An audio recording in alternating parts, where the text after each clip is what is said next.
With new documents being revealed this week, it appears James Comey's anti-Trump FBI specifically targeted former National Security Advisor General Michael Flynn to take him down. Yet another voter ID law runs into left-wing opposition, and what is going on in Michigan? All that and more. I'm Bobby Eberle. This is a 13-minute news hour. God bless the United States of America.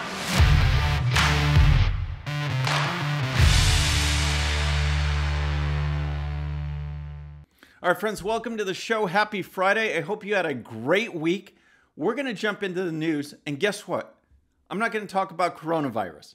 I'm not going to talk about it because you've heard me rant and rave about coronavirus. You know where I stood from the very beginning. So if you promise to hit the subscribe button, I'm going to try not to cover it, at least from the health perspective, at least from the contagious and remedy perspective. Economic fallout, we'll probably cover some of that, maybe some protests, but I'll try and stay away from my overall thoughts on what we should have done and how this virus ranks among other viruses such as the flu. Instead, we're going to talk about General Michael Flynn because there has been some very big revelations this week that everyone should know about. For some background, General Michael Flynn was President Trump's first national security advisor. And 4 days into office, Flynn sits down with FBI agents, including Peter Strzok, who is disgraced and was fired. And the whole idea, what we're learning now, is James Comey's anti-Trump FBI wanted to get President Trump and wanted to get his associates.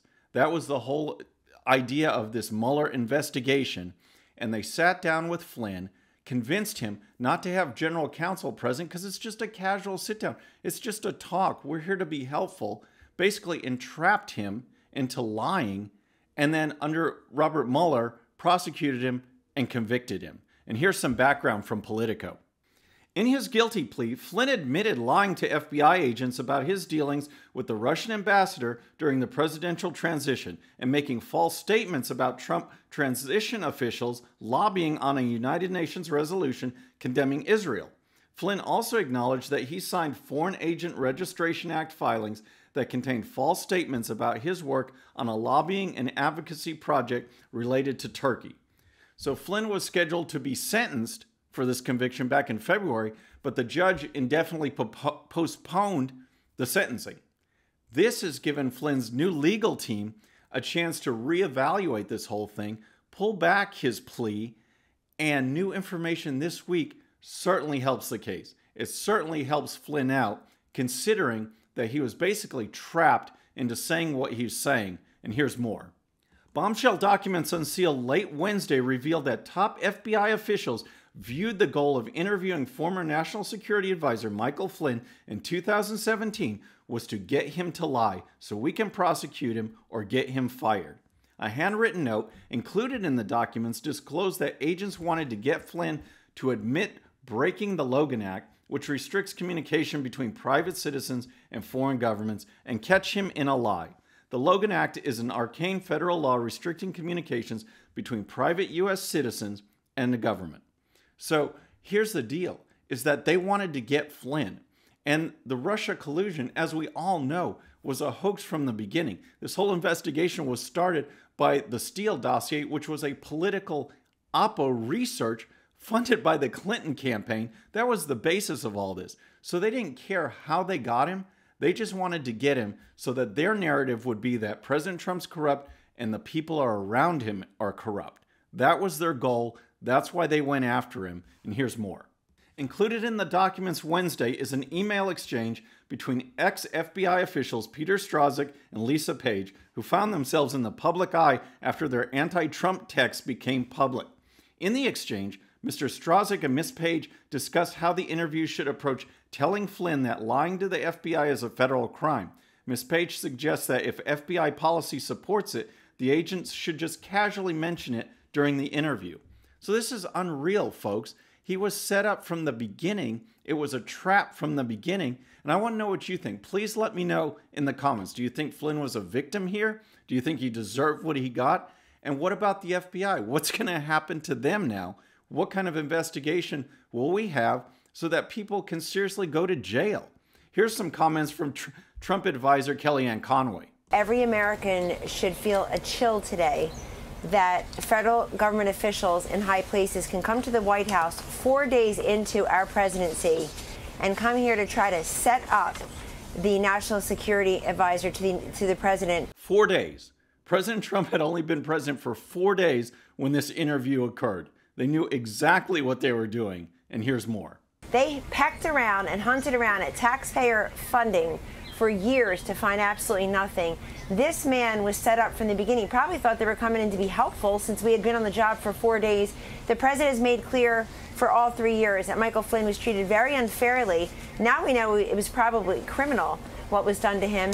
Okay, so as Kellyanne Conway points out, Flynn probably thought that the FBI was actually trying to be helpful. They were only on the job for 4 days. It's a transition. Hey, let's have a sit down. Let's have a casual meeting to talk about what's going on in the administration, things like that. But nope, it was a trap. And when these documents were unveiled and revealed to everybody, President Trump got on Twitter. He tweeted this. He said, CNN doesn't want to speak about their persecution of General Michael Flynn and why they got the story so wrong. They, along with others, should pay a big price for what they have purposely done to this man and his family. They won't even cover the big breaking news about this scam. So what happens next? When asked about this, President Trump said that in light of these revelations, he might actually bring Michael Flynn back to the administration once this is all done. And who's going to go to jail? James Comey? Peter Strzok? There needs to be a real investigation, and people actually need to pay the price. We've seen this for too long with Clinton and Benghazi and over again. No one gets prosecuted. No one goes to jail. No one pays the price for this deep state corruption. Next, I want to talk about voter ID and what is the problem that the left has with this common sense policy to make sure that the people who are voting are supposed to be voting, okay? You need an ID to drive. You need an ID to purchase basically anything with a credit card. You need an ID to buy alcohol. So basically, anything you do, you need a voter ID. Yet, the Democrats, based on the way they explain things, based on the media narrative, it's racist, it's bigoted, it's just flat out mean, it's inconvenient to have someone have an ID in order to vote. Well, guess what? Another voter ID law, this time in Kansas, was struck down by a left-wing court, and here's the story. The 10th U.S. Circuit Court of Appeals issued a decision upholding a lower court ruling that former Kansas Secretary of State Chris Kobach's proof of citizenship voter registration requirement was unconstitutional and violated motor voter law. The appellate judges said the Kansas statute violated the National Voter Registration Act and ruled in favor of the American Civil Liberties Union. The judges said the significant burden imposed on voters wasn't justified by incredibly slight evidence that Kansas's interest in counting only the votes of eligible voters is under threat. All right. A significant burden? That's the main thing here. Whether you can prove voter fraud or not, the whole idea is that we should only have the people who should be voting. And to say that there's a significant burden placed on someone to just get an ID, I mean, you go to get an ID to drive again. And think about it. If you needed an ID to vote and you, for some reason, didn't have one, it takes a couple hours out of your day, 1 day for 1 year, 2 years, 3 years, longer. That's all it takes. That is not a significant burden. So they mentioned Chris Kobach, the one who kind of authored this bill, the former Secretary of State of Kansas. He's now running for Senate in Kansas. He tweeted this. The 10th Circuit opinion is the epitome of judicial activism, setting aside the plain meaning of the law and replacing it with a subjective, policy-based balancing test. It reads more like a legislative report than a judicial opinion. So Kobach went on in a series of tweets to get more specific on his reasons for opposing this ruling. I just wanted to go over those with you here. We'll put the first tweet up there. It says, the 10th Circuit decision striking down Kansas' proof of citizenship law is the essence of judicial activism, setting aside the plain meaning of the law and replacing it with a subjective, policy-based balancing test. It reads more like a congressional report than a judicial opinion. It's also a perversion of the 14th Amendment Equal Protection Clause to say that it prevents a state from requiring voters to prove their citizenship. The drafters and ratifiers of the 14th Amendment had no such intention. The ruling by the 10th Circuit judges is clearly incorrect. If the Attorney General appeals and the Supreme Court takes the case, it is highly likely that the High Court will overturn the decision. So I wish we could settle this once and for all. It's common sense, folks. Our election, our whole process in this republic is based on the integrity of elections, all right? We cannot have voter fraud, and one of the easiest ways to avoid it is voter ID. But the Democrats don't want it, and you have to ask yourself, why are they opposed? Why are they opposed to such a common sense piece of legislation, a common sense requirement? Let me know what you think in the comments. We are going to move on now to what is going on in Michigan. But before we do, if you like what you see so far, if you like the 13-minute news hour, and we've got some great fans out there, please subscribe. And when you do, please hit that bell. We're making a push for 100,000 voters by Election Day, 100K by Election Day, and I know we can do it. So now we want to talk about what's going on in Michigan, because we've talked about the lockdown orders there. They are draconian. They're inconsistent. That is the thing that is driving a lot of people crazy. In one case, some stores are open, but certain aisles are roped off. You can't buy those products. Things that you could do at home, home improvement things, when you're sheltered, you can't buy those. And in addition, if you live in Michigan and you have a vacation home in Michigan, you can't drive there. But if you're out of state and have a vacation home in Michigan, you could drive there. It's totally inconsistent, totally ridiculous. And now there's more. There's protests. Yesterday, hundreds gathered at the Capitol to protest, and here's some of that. Instead of backing off, government has become more oppressive with no signs of letting up. Now we're told that testing of every American must be done before American life can return. Testing the entire country? Are we going to really spend taxpayer dollars providing tests for everybody? Do we do that in any other flu season? Test people to see if they have the flu or they've had the flu? I mean, this is ridiculous, folks. So we have these protests, but what really led to the protests was the fact that Gretchen Whitmer plans to extend the lockdown for yet another month. And here's a report from Fox News.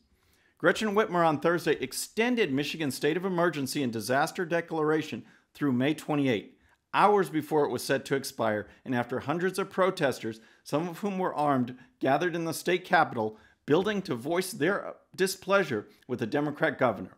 Whitmer also took shots at the Republican-controlled legislature for refusing to extend the order earlier in the day. By refusing to extend the emergency and disaster declaration, Republican lawmakers are putting their heads in the sand and putting more lives and livelihoods at risk, she said in a statement. I'm not going to let this happen. So again, the problem is people are tired of the lockdowns. They see what's going on. There's more evidence of how coronavirus, COVID-19 actually affects people. I'm not going to get into all of that, but it's just building. It's just building in Michigan. And here's more. In rejection of the governor, the State House and Senate adopted resolutions Thursday to legally challenge her authority and also approve a bill to allow some of her mandates, but not her stay-at-home order, which expires May 16th. No lawsuit has been filed as of Thursday night, MLive reported. Whitmer said she plans to veto the bill and won't sign any bill that constrains her ability to protect the people of Michigan from this deadly virus in a timely manner, her office said, according to the Detroit News. So what do you think? What do you think's going on in Michigan? Is it time to end the lockdown orders, or should they shelter in place for another month? Let me know what you think. But next, I can't think of a better way to segue into Relaxed Brain than covering Gretchen Whitmer. She was a perfect lead-in to our Friday segment, Do You Have a Relaxed Brain? I got what you call, a relaxed brain. All right, I just love this segment. Before we get on to some of the craziness, I had completely forgot. Got a couple of announcements for you. First of all, I'll be on Newsmax TV again tomorrow on the Saturday Report with Grant Stinchfield, about 9:30 a.m. Central Daylight Time. Tune in for that. Newsmax TV is really great. If they're not on your cable network, You can find them on YouTube, their live stream, or live stream straight from the newsmaxtv.com website. In addition, after that, tomorrow Saturday, we're having our Saturday live stream, 11 a.m. Central Daylight Time. Special guest Dan Gaynor, who's the vice president over at TechWatch at Media Research Center. He's going to be our special live guest. We're going to talk about media bias. We're going to talk about issues of the day, and we're going to take your questions. So go over to the community tab on my channel. I've already put a post there talking about tomorrow's live stream. Submit your questions there. We'll go over them on the show. So for Relaxed Brain, I want to talk about Land O'Lakes. All right, because you probably saw this about 2 weeks ago. They announced that they're going to change their logo, a logo that's existed nearly 100 years. All right, they're going to change it from Mia, the drawing the person has been known as. They're going to take her out, and instead of having her by the lake, they're just going to have the lake. And here's the thing. It's because the left, with their virtuous nature, decides what is acceptable and what is not. They deem that logo to be racist. And again, whenever the left screams, corporate America caves. So they put in this new logo. So what's interesting, though, is the Washington Post just the other day had an article by the son of the guy who helped with this logo, helped really redesign it, refine it back in the 1950s. And the whole deal is that this is a Native American guy. He did this logo to honor her. He refined the logo so that she represents Native American culture, not a caricature. This is an homage to their heritage. So it's not racist at all. Yet leftists go and scream, complain, and the company changes it. So next I want to talk about Joe Biden, because he did a local TV interview talking about Trump and his handling of coronavirus and the economy. And he said this. If, in fact, for example, we solve the problem in the United States of America and you don't solve it in other parts of the world, you know what's going to happen. You're going to have travel bans. You're going to not be able to have economic intercourse around the world. There's a lot. Look. So if we follow Trump's plan, we can't have economic intercourse anymore. I mean, the guy says outrageous stuff, but that one just flowed. That just flowed from his mouth. What is he talking about? We can't have economic intercourse anymore. So think about that one as you go about the rest of your day. And remember, don't forget, 9:30 tomorrow, I'll be on Newsmax TV. 11 o'clock, the Saturday live stream from Dan Gaynor from Media Research Center. I hope you'll tune in. That's our show for today. So please subscribe. And when you do, please hit that bell so you'll be notified. And we'll see you next time. I'm Bobby Eberle. This is a 13-minute news hour.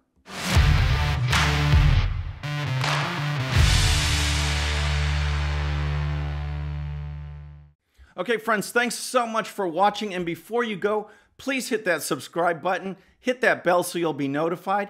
And here's a special video just for you so you can watch even more of the 13-minute news hour. And don't forget to check out GOPUSA.com for the best in conservative news and commentary. We'll see you next time.